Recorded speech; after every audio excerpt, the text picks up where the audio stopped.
हे hello, स्वागत है मेरे यूट्यूब चैनल पे। मैं हूँ रंजन और ये आर्टिफिशियल इंटेलिजेंस सीरीज की फिफ्थ वीडियो है। अगर आपने पहली चार वीडियो नहीं देखे तो वो वीडियो देखें, यहाँ पे समझने में आपको बहुत ज़्यादा आसानी होगी। तो पुरानी वीडियोस में हमने बात कर रखी है डिस्क्रिप्टिव स्टैटिस्टिक्स के बारे में। यहाँ पे हम बात करेंगे इन्फरेंस स्टैटिस्टिक्स के बारे में। तो इन्फरेंस स्टैटिस्टिक्स में 5 पॉइंट होते हैं: hypothesis testing, correlation, probability distribution, prediction, making inference. एक एक को लेके देखते हैं। तो सबसे पहले आती है हमारी हाइपोथेसिस टेस्टिंग। ये बहुत इंपॉर्टेंट चीज़ है स्टैट्स में। सबसे ज़्यादा स्टैट्स में आपको यही कंफ्यूज करेगी। तो हाइपोथेसिस को हिंदी में समझते हैं। हिंदी में होता है हाइपोथेसिस एजम्पशंस, कोई भी अनुमान लगाना, सेंसिबल तुक्का लगाना। जो भी आपके पास सामने डेटा है उसको देख के, जो भी हमारे पास सामने एविडेंस है, जो भी सामने हमारे पास पैटर्न है, जो भी प्रूफ है, उन सबको कंसिडर करके किसी भी चीज़ को सच मान लेना, एज्यूम मान लेना, ये होता है हाइपोथेसिस। तो जो मैंने अभी आपको बताया हाइपोथेसिस, ये बहुत ही जेनरिक टर्म में है। तो अब स्टैट्स के पॉइंट ऑफ व्यू से इसको कंपेयर करते हैं।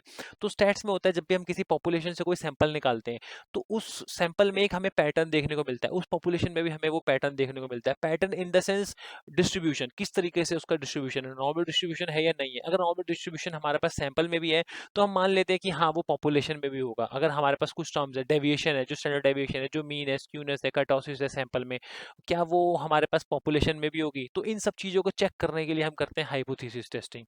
तो अब जो हमने मान लिया है, जो हमने अपने आप एज्यूम कर लिया है, सारे सामने जो हमारे पास जितने भी सबूत थे, प्रूफ थे, हमने उनको देख के एज्यूम कर लिया है। तो वो हम चेक करते हैं कि जो हमने एज्यूम किया है वो गलत है या सही है। तो यहाँ पे टेस्टिंग में दो टाइप होते हैं। एक होता है नल हाइपोथेसिस, एक होता है अल्टरनेट हाइपोथेसिस। तो सबसे पहला जो नल हाइपोथेसिस होता है, इसका मतलब होता है नो चेंज, न्यूट्रल मान के चलते हैं हम इसको और सच मान लेते हैं इसको, जब तक हमारे पास दूसरा एविडेंस ना हो इसको रिजेक्ट मानने का, इसको गलत मानने का। तो सबसे पहले हम नल मान के चलते हैं, स्टार्टिंग में ही हम नल मान के चलते हैं हाइपोथेसिस टेस्टिंग में। दूसरा होता है अल्टरनेट हाइपोथेसिस। तो अल्टरनेट हाइपोथेसिस जस्ट अपोजिट होता है नल का, बट हम अल्टरनेट हाइपोथेसिस को मान नहीं पाते क्योंकि हमारे पास सबूत नहीं होता अल्टरनेट हाइपोथेसिस को मानने का। हमारा मेन एम होता है नल हाइपोथेसिस को रिजेक्ट करना। जो हमारे पास ऊपर वाला है इसको एच नॉट भी बोलते हैं, यहाँ पे एच नॉट इसका सिंबल है, एच नॉट बोलते हैं नल हाइपोथेसिस को। और अल्टरनेट हाइपोथेसिस को हम एच वन बोलते हैं। और अल्टरनेट हाइपोथेसिस ये होता है कि हमें इस बस नल हाइपोथेसिस को रिजेक्ट करना होता है। जब हमारे पास एविडेंस आ जाता है कि हम इसको रिजेक्ट कर सके तो हम इसको रिजेक्ट कर देते हैं। अब हमारे पास इसका स्टैट्स में और मशीन लर्निंग में कहाँ पे यूज होता है, तो सबसे पहले हमारा यूज होता है कंपैरिजन में। हमारे पास दो डेटा सेट है, हमारे पास दो सैंपल है, हमारे पास दो डेटा सेट है, तो उन दोनों डेटा सेट को कंपेयर करने के लिए क्या ये इक्वल है, तो उसमें भी हम पहले मान के चलते हैं हाँ ये इक्वल है। जैसे मैंने यहाँ पे एग्जांपल दिया है, नल हाइपोथेसिस हम मान के चलते हैं हाँ ये इक्वल है। और अल्टरनेट हाइपोथेसिस मान के चलते हैं हम, जो हमें निकालना होता है कि ये इक्वल नहीं है, या तो बड़ा है या तो छोटा है। तो ये मीन पॉपुलेशन का हो गया, ये सैंपल, एक सैंपल का हो गया, पॉपुलेशन का हो गया। तो हम ये दोनों पहले मान के चलते हैं कि नहीं, ये जस्ट इक्वल है। तो हम, ये होता है हमारा नल, हमें इसे रिजेक्ट करना होता है। और हमें ये मानना होता है अल्टरनेट हाइपोथेसिस। पहला हो गया कंपैरिजन, दूसरा होता है रिलेशनशिप। अब रिलेशनशिप हमारा मशीन लर्निंग में बहुत काम आएगा। जैसे मैंने एक बताया था कि एक डिपेंडेंट वेरिएबल होता है, एक इंडिपेंडेंट वेरिएबल होता है। तो इंडिपेंडेंट मतलब ही समझ आता है कि किसी पे वो डिपेंडेंट नहीं है। तो इंडिपेंडेंट मतलब जो हमें ऑलरेडी दिया हुआ है, और जो डिपेंडेंट जो हमें निकालना है। तो हमारा एक्स और वाई हो जाता है। तो डिपेंडेंट वो हो गया जो हमें निकालना है। तो हम क्या करते हैं रिलेशनशिप में, इन दोनों का रिलेशनशिप देखते हैं कि क्या हम डिपेंडेंट वेरिएबल निकाल सकते हैं इंडिपेंडेंट से। तो यहाँ पे भी हमारा यूज होता है। और दूसरे में एग्जांपल बताता हूँ आपको हाइपोथेसिस टेस्टिंग की, जिससे आपको समझने में और आसानी होगी। क्लिनिकल ट्रायल्स, जैसे डॉक्टर जब कोई भी टेस्ट करते हैं, किसी भी कोई भी मेडिसिन, कोई भी इंजेक्शन टेस्ट करते हैं किसी पेशेंट पे, तो वो ये मान के चलते हैं, जब टेस्टिंग के दौरान कह रहा हूँ, जब मैं ट्रायल हो रहे होते हैं किसी मेडिसिन के, तो वो ये मान के चलते हैं कि इसका कोई इफेक्ट नहीं होगा। तो वो हो जाता है नल हाइपोथेसिस। और उसको वो रिजेक्ट करना चाहते हैं तो उसको वो एक्सेप्ट करते हैं अल्टरनेट हाइपोथेसिस को। तो वो स्टार्टिंग में मान के चलते हैं कि नल हाइपोथेसिस मतलब इस मेडिसिन का कोई इफेक्ट नहीं होगा पेशेंट पे। और दूसरा होता है अल्टरनेट हाइपोथेसिस का मतलब होगा, पॉजिटिव भी हो सकता है, नेगेटिव भी हो सकता है, बट उनको रिजेक्ट करना होता है नल हाइपोथेसिस। ऐसी कोर्ट में, जब भी कोर्ट में कुछ भी, कोई भी विक्टिम आ रहा होता है, कोई भी क्रिमिनल आ रहा होता है, तो जब भी क्रिमिनल पे चीजें चल रही होती है, कोर्ट ट्रायल चल रहा होता है, तो वो ये मान के चलते हैं स्टार्टिंग से कि बंदा गिल्टी नहीं है। तो वो हो गया नल हाइपोथेसिस, मतलब बंदा गिल्टी नहीं है। और उसके बाद उन्हें वो, जिस जो डिफेंस में है और जो दूसरी तरफ है, उनको ये प्रूव करना होता है कि अल्टरनेट हाइपोथेसिस मतलब बंदा गिल्टी है। तो ये भी एक मैंने आपको एक कंपैरिजन बता दिया ताकि आप सोच सको कि नल हाइपोथेसिस और अल्टरनेट हाइपोथेसिस क्या होता है। नल हाइपोथेसिस मतलब बंदा गिल्टी नहीं है, और अल्टरनेट हाइपोथेसिस मतलब बंदा गिल्टी है, तो उन्हें ये प्रूव करना होता है। अब इसमें एक चीज होती है कॉन्फिडेंस इंटरवल। कॉन्फिडेंस इंटरवल क्या होता है, जैसे हमारा ये स्टैंडर्ड नॉर्मल डिस्ट्रीब्यूशन है, तो हमारी नॉर्मल डिस्ट्रीब्यूशन ग्राफ है, इसमें क्या होता है, एक हमारा लोअर लिमिट होती है, एक हमारी अपर लिमिट होती है। तो हम ये मान के चलते हैं कि हमारा जो, जैसे पॉपुलेशन और सैंपल के केस में लेके बात करते हैं, तो यहाँ पे हम बात करते हैं कि हम जो भी सैंपल लेंगे ना, वो पॉपुलेशन से इतना तो मिलेगा ही मिलेगा, कि मतलब हम उस चीज के लिए 95% कॉन्फिडेंस है। तो ये हमारा कॉन्फिडेंस इंटरवल हो जाता है कि जितने परसेंट हम श्योर हैं। और इसके बाहर का जो रीजन है ये 5% है, तो इसमें हमें नहीं पता होता कि यहाँ पे आएगा। तो ये एक तरीके से 4 सिग्मा का ग्राफ है। 4 सिग्मा में आपने देखा था 95% हमारी चीजें कवर होती है, 95% चीजें हमारी एक्यूरेसी होगी। तो यहाँ पे 2.5 इधर है, 2.5 इधर है, तो हम 5% के लिए श्योर नहीं होते। अब ये हम अपने हिसाब से ले सकते हैं। अगर हम 4 सिग्मा पे काम कर रहे हैं हमारी कंपनी, तो हमारे लिए 95% कॉन्फिडेंस इंटरवल हो जाएगा। अगर कुछ ज्यादा एक्यूरेसी चाहिए होती है तो उन्हें फिर 99% लेके चलना पड़ता है कॉन्फिडेंस। अगर हमारी कंपनी 6 सिग्मा में है तो हम 99% केस लेके चलेंगे, फिर 99 यहाँ पे हो जाएगा और बचेगा 0.5 इधर, 0.5 इधर। तो हम सिर्फ 99% के लिए श्योर है, 1% हमसे हो सकता है कुछ भी एक्यूरेसी नहीं आ सकता, 1% हम अदरवाइज ले लेंगे दूसरी चीजों में जो होता है। तो यहाँ पे हम हाइपोथेसिस में ये कैसे यूज करते हैं। अब जो हमारा जैसे ये 95% हो गया कॉन्फिडेंस, तो जो हमारा बचा 5%, इसको हम कहते हैं सिग्निफिकेंस वैल्यू। तो ये हो जाएगी हमारी 0.5। तो उस केस में हम इसको क्या निकालते हैं, प्रोबेबिलिटी पी वैल्यू निकालते हैं, जो हमारी काफी सारी आगे टेस्टिंग में आएगी, जो मशीन लर्निंग में मैं दिखाऊंगा। तो अगर हमारा पी लो आया, मतलब पी अगर हमारा 5% से कम आया, जैसे अभी हम सिर्फ ले रहे हैं 95% का केस, हम 4 सिग्मा में ले रहे हैं। अगर हमारा कॉन्फिडेंस इंटरवल 95% है, तो हमारा जो बच गया वो बच गया 5%, तो वो 0.5 हो जाएगा जब उसको 1 के स्केल में करेंगे। तो यहाँ पे हमारी अगर पी की वैल्यू लो आती है, अगर हमारी पी की वैल्यू 5 से लो आती है, 0.5 से लो आती है, तो हमारा जो नल हाइपोथेसिस है वो चला जाएगा। तो ये एक याद करने का तरीका है, अगर P is low and null must go. तो मतलब आपको याद रखना है, अगर पी हमें अगर 95% कॉन्फिडेंस इंटरवल लिया है, तो हमारी सिग्निफिकेंस वैल्यू हो जाएगी 0.5%। और हमारी पी वैल्यू अगर 0.5% से कम आई, तो हम नल को रिजेक्ट कर देंगे और अल्टरनेट हाइपोथेसिस को एक्सेप्ट कर लेंगे। अब यहाँ पे हाइपोथेसिस टेस्ट दो टाइप के होते हैं। जो ब्रॉडली ऊपर की कैटेगरी होती है वो होती है पैरामेट्रिक एंड नॉन पैरामेट्रिक। तो पैरामेट्रिक में ये सारे आते हैं और नॉन पैरामेट्रिक में आते हैं। तो मैं पैरामेट्रिक और नॉन पैरामेट्रिक क्या होते हैं ये आपको बताता हूँ। तो पैरामेट्रिक में हमारे पास होता है कि हमारे पास जो एन होता है वो हमेशा 30 से बड़ा होता है, और नॉन पैरामेट्रिक में हमारा 30 से छोटा होता है। और इसमें हमारे पास पैरामेट्रिक में हमारे पास पैरामीटर्स नोन होते हैं। पैरामीटर जैसे कि स्टैंडर्ड डेविएशन, मीन, पॉपुलेशन का, ये सब चीजें हमें पता होती है। नॉन पैरामेट्रिक में हमें नहीं पता होता। और इधर वाले में पैरामेट्रिक में हमारे पास जो डेटा होती है वो नॉर्मल डिस्ट्रीब्यूटेड होती है, नॉर्मल डिस्ट्रीब्यूशन कर्व फॉलो करती है, इसमें नहीं करती है। और इस वाले में जो हमारे पास सैंपल निकलते हैं वो हम रैंडमली निकालते हैं पैरामेट्रिक में। बट इसमें हम सैंपल रैंडमली नहीं निकालते, इसमें कैसे भी सैंपल हो सकते हैं, बायस भी हो सकते हैं, जजमेंटल भी हो सकते हैं। तो इसीलिए जो हमारे पैरामेट्रिक टेस्ट होते हैं हमारे थोड़े पावरफुल होते हैं, नॉन पैरामेट्रिक नॉन पावरफुल होते हैं।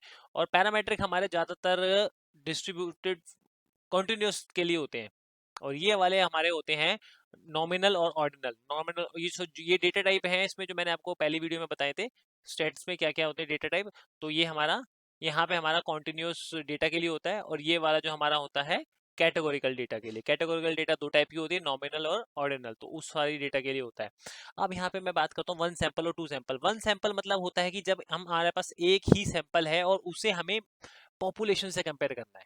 और यहाँ पे होता है हमने 2 सैंपल लिए पॉपुलेशन को, और उन दोनों को आपस में कंपेयर करना है। ऐसे ही नॉन पैरामेट्रिक में होता है, एक सैंपल लिया है आपने जो आपको पॉपुलेशन से कंपेयर करना है, और 2 सैंपल मतलब आपने 2 सैंपल लिए हैं पॉपुलेशन से, उन दोनों को आपस में कंपेयर करना है। तो सबसे पहले हम बात करते हैं यहाँ पे, ये थोड़ा सा आपको और बता देता हूँ। जब आपके पास हमारे पास कब कौन सी डेटा होगी तो हमें कौन सा टेस्ट अप्लाई करना है, ये सब चीज देखने के लिए। तो जब भी हमारे पास अगर एक ही कैटेगरी है, तो हम नॉर्मली इसको 1 सैंपल टेस्ट से कर सकते हैं। जब हमारे पास दो से ज्यादा कैटेगरी है तो हमें वहां पे काई स्क्वायर लगाना पड़ता है। काई स्क्वायर क्या होता है, हम ये आगे वाली स्लाइड्स में पढ़ेंगे।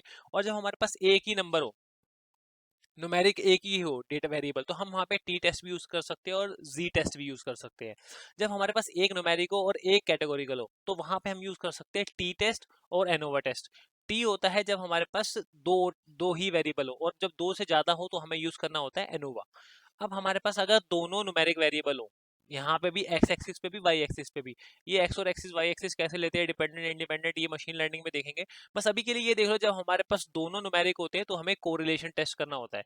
अब ये कोरिलेशन टेस्ट मैं इसी वीडियो में बताऊंगा आखिर में। अब सबसे पहली बात करते हैं जी टेस्ट। तो जी स्कोर हमने सुना ही था, एक्स माइनस म्यू अपॉन में सिग्मा, जिससे हम जी स्कोर निकालते हैं। तो जी टेस्ट हम उसी चीज के लिए यूज करते हैं जब भी हमारे पास हमारा जो सैंपल होता है अगर नॉर्मल डिस्ट्रीब्यूटेड है तो हम हमेशा यूज करेंगे जी टेस्ट। और ये पैरामेट्रिक टेस्ट में आता है, तो इसमें ऑब्वियसली बात है पॉपुलेशन मीन और पॉपुलेशन स्टैंडर्ड डेविएशन हमें पता होगा। तो जो जी टेस्ट है वो यूज किसके लिए होता है, इसमें मैंने जैसे कि बताया था वन सैंपल है, इसमें क्या है जो सैंपल का जो मीन आएगा वो हमें कंपेयर करना है सैंपल मीन ऑफ पॉपुलेशन के। तो मतलब सैंपल का जो मीन है वो पॉपुलेशन के मीन के बराबर है या नहीं है। तो हम नल में लेके चलते हैं कि हमें नो चेंज है तो वो जस्ट इक्वल है, हमें नहीं पता, ज्यादा कम हमें नहीं पता। तो यहाँ पे हम अल्टरनेट लेके चलते हैं कि mean of sample is not equal to mean of population. तो जो भी जी की वैल्यू आती है उससे हमें पता चल जाता है। अब हमारे पास दूसरा आता है टी टेस्ट। टी टेस्ट में भी जैसे जी टेस्ट होता है कि जब भी सैंपल नॉर्मल डिस्ट्रीब्यूटेड है तभी हम जी यूज करते हैं, तब भी हम टी टेस्ट यूज करते हैं। यहाँ पे भी यही है। और यहाँ पे भी जैसे पॉपुलेशन मीन और पॉपुलेशन स्टैंडर्ड डेविएशन हमें पता होना चाहिए क्योंकि ये पैरामीटर का टाइप है। और यहाँ पे आता है कि यूज टू कंपेयर, और यहाँ पे सिर्फ हम दो ही जब हमारे पास सैंपल होते हैं उन दोनों सैंपल को ही कंपेयर कर सकते हैं। अगर हमारे पास दो से ज्यादा सैंपल हैं तो हमें हमेशा एनोवा टेस्ट यूज करना है। एनोवा बताऊंगा अभी अगली में। अब यहाँ पे जो टी टेस्ट है वो तीन टाइप के होते हैं। एक सैंपल मतलब सिंगल सैंपल का लेना हो, और एक इंडिपेंडेंट मतलब दो अलग अलग सैंपल लेने, उन दोनों सैंपल का आपस में कोई डिपेंडेंसी नहीं है, वो अलग पॉपुलेशन के वो अलग पॉपुलेशन के। और पेयर होता है कि वो एक ही उसी के हैं, एक ही पॉपुलेशन के। जैसे कि मान लो हमने कंपेयर किया है, शुगर का टेस्ट लिया, एक शुगर का टेस्ट होता है प्री फास्ट, एक होता है पोस्ट फास्ट, मतलब खाना खाने से पहले और खाना खाने के बाद। तो उसमें हम दो सैंपल लेते हैं, दोनों को कंपेयर करते हैं। तो यहाँ पे हमारा हो जाएगा ये पेयर टी टेस्ट। और इंडिपेंडेंट में होता है कि मतलब दोनों अलग ही टेस्ट है बिल्कुल, एक शुगर का है तो एक और किसी चीज का है। अब यहाँ पे अगर हमारा जो टी टेस्ट का स्कोर आता है, अगर हमारे पास वो स्कोर बड़ा आया तो उससे हमें पता चलता है कि हमारे ग्रुप डिफरेंट है। अगर स्मॉल आया स्कोर तो उससे पता चलता है कि हमारा ग्रुप दोनों सेम है। अब यहाँ पे भी नल हाइपोथेसिस और अल्टरनेट हाइपोथेसिस लेके चलते हैं, जिसमें होता है कि नल में होता है कि mean of one sample equal to mean of other sample. तो ये नल हाइपोथेसिस है, नो चेंज है, जस्ट हम न्यूट्रल चीजें लेके चलते हैं, सब चीज इक्वल लेके चलते हैं। और यहाँ पे अल्टरनेट हाइपोथेसिस होता है कि mean of the other sample equal to mean of the, मतलब एक सैंपल दूसरे सैंपल की मीन से बराबर है। बराबर नहीं है, इसमें बराबर नहीं है, ऊपर वाले में बराबर है। तो ये एक नल हो गया, अल्टरनेट उसका अपोजिट होता है। अब यहाँ पे आता है हमारे पास ANOVA test, analysis of variance. इसमें हम वेरिएंस पता लगाते हैं कि दोनों में कितनी वेरिएंस है, इस वाले सैंपल में कितनी वेरिएंस है और इसमें कितनी वेरिएंस है, दोनों बराबर है या नहीं है। इसमें भी यही होता है कि ये रैंडम सैंपल होना चाहिए, और नॉर्मेलिटी मतलब नॉर्मल डिस्ट्रीब्यूशन होना चाहिए, होमोजेनिटी एक टाइप के ही सारी, जो जैसे एक हमारा जो डेटा सेट है उसमें एक टाइप की ऑब्जर्वेशन होनी चाहिए, अलग नहीं होनी चाहिए। अब यहाँ पे हमारे पास दो टाइप होते हैं एनोवा के, एक होता है वन वे, एक होता है मल्टी वे। अब वन वे में होता है कि हम एक सैंपल दूसरे सैंपल से कंपेयर करते हैं, और मल्टी वे में हम एक सैंपल के मल्टीपल टेस्ट कंपेयर करते हैं। अब इसमें भी हम नल हाइपोथेसिस लेके चलते हैं कि सारे सैंपल हमारे इक्वल हैं। ये जूम हो गया। हम इसमें नल में लेके चलते हैं हमारे सारे सैंपल इक्वल है, और अल्टरनेट हाइपोथेसिस में लेके चलते हैं कि हमारे सारे सैंपल इक्वल नहीं है। अब हमारे पास होता है काई स्क्वायर। काई स्क्वायर जो होता है ये इन सबसे, इन तीनों टेस्ट से अलग होता है, जी टी और एनोवा टेस्ट से, क्योंकि इसमें होता है कैटेगोरिकल वेरिएबल्स। हमारे पास यहाँ पे जब भी, अभी तक हम सारे न्यूमेरिकल वेरिएबल्स थे, उस सब में न्यूमेरिकल वेरिएबल थे, यहाँ पे हमारे पास होता है कैटेगोरिकल में। कैटेगोरिकल में इसमें कंपेयर करने में क्या होता है कि जब भी हमारे पास दो या दो से ज्यादा कैटेगोरिकल वेरिएबल्स हो तो हम हमेशा काई स्क्वायर टेस्ट करेंगे। अब काई स्क्वायर दो टाइप का होता है, जिसमें पहला हम चेक करते हैं जो हमारे पास इन्फॉर्मेशन है वो एकदम सही फिट हो रही है मॉडल में या नहीं है। तो यहाँ पे दूसरा पहला होता है गुडनेस ऑफ फिट टेस्ट, ये हमें बता देता है कि जो हमारी सैंपल है वो एकदम पॉपुलेशन से मैच हो रही है नहीं हो रही है। दूसरा होता है कि हमारे पास कंपैरिजन करने के लिए, तो हम जब भी दो हमारे पास इंडिपेंडेंट वेरिएबल होते हैं उनको हम चेक करते हैं कि दोनों वेरिएबल आपस में कितना कोरिलेशन है, मिल रहा है नहीं मिल रहा, ज्यादा नहीं मिलना चाहिए, क्योंकि अगर दोनों वेरिएबल ज्यादा मिल रहे हैं तो हमारा फिर हमें हमें नहीं पता लग पाएगा हमारा रिजल्ट इससे आ रहा है इससे आ रहा है। तो दोनों का आपस में कोरिलेशन नहीं होना चाहिए, ये चीज हम मशीन लर्निंग में देखेंगे। अब हमारे पास यहाँ पे होता है कि वैल्यू क्या आएगी। अगर हमारे पास स्मॉल वैल्यू आई तो हम मान लेंगे कि डेटा बढ़िया है, एकदम फिट हो रहा है। और अगर ज्यादा काई स्क्वायर वैल्यू आई तो हमारा डेटा फिट नहीं होता। ये मैंने नोट्स बनाए हुए हैं तो समझने में बहुत आसानी होगी। इसके लिए मैंने ना मीडियम पे भी आर्टिकल लिखा हुआ है, तो मैं आपको एक मीडियम की लिंक इन्फॉर्मेशन में भी डाल दूंगा, डिस्क्रिप्शन में भी डाल दूंगा, हाइपोथेसिस टेस्टिंग की, स्टैटिस्टिकल टेस्ट की। तो वो एक बार फॉलो कर लेना, वहाँ पे मैंने बड़े सही तरीके से लिखा हुआ है। अब यहाँ पे एक नल हाइपोथेसिस होता है। नल हाइपोथेसिस मतलब वेरिएबल ए और बी हमारे इंडिपेंडेंट है, और अल्टरनेट में लेके चलते हैं हम नहीं इंडिपेंडेंट है। तो यहाँ पे वही नल हाइपोथेसिस एकदम न्यूट्रल लेके चलते हैं। So that's all in this video. अगली वीडियो में हम बात करेंगे कोरिलेशन और प्रोबेबिलिटी डिस्ट्रीब्यूशन फंक्शन की। सो किसी भी क्वेश्चन डाउट सजेशन के लिए कमेंट कर दो, लाइक और सब्सक्राइब कर दो चैनल अगर नहीं किया तो। So see you all in the next video, till then good bye, enjoy.